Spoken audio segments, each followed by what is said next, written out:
Hi, I'm Tina, and I am an EMDR therapist in Philadelphia, Pennsylvania, and I provide life-changing EMDR intensives to clients in Philly through my practice, Philly EMDR. EMDR works by harnessing your brain's own natural reprocessing system.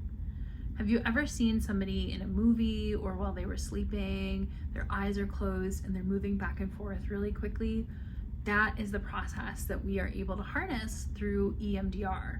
So what is happening in that session or in that situation is that your brain, when you're sleeping and you're in the rapid eye movement part of your sleep, your brain is going through the day and reprocessing the information.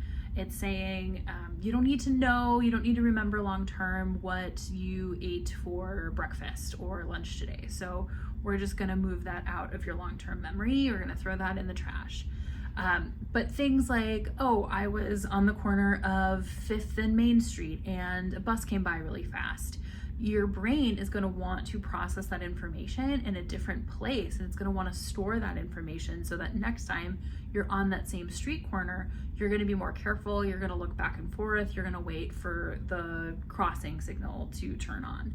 So your brain automatically has this processing capability. And so what we do in EMDR is we use something called bilateral stimulation to activate that mechanism in your brain.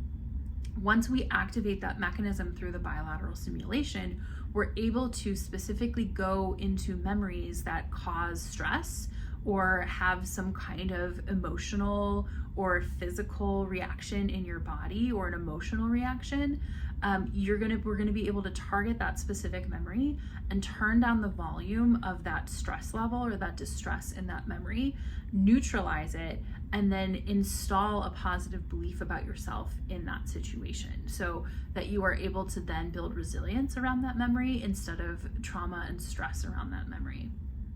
So once we tap into those reprocessing mechanisms in your brain, we turn down that distress level in your brain, we're able to rewire your brain to have more efficient and effective neural pathways. So instead of pointing you towards post-traumatic stress, your brain is going to point you towards post-traumatic growth. And that's the ultimate goal of EMDR, is to reduce the symptoms of post-traumatic stress and toxic stress and other stressful conditions and make you and your brain more resilient over time. The reprocessing continues even after the session ends, so it makes it a really effective way to do therapy, and I really, really love doing it. I've been doing it exclusively in my practice for over a year now, and I love doing EMDR intensives. It's something that I'm going to talk more about as we go through. I'm going to teach you about intensives, I'm going to teach you about EMDR, I'm going to teach you about trauma treatment. So if you liked this video and you thought it was informative, please subscribe to the channel. And if you have any questions, leave a comment below and I will be in there answering them and hopefully making other videos to answer the questions that you leave below. So thanks for checking in, and I look forward to seeing you in the future.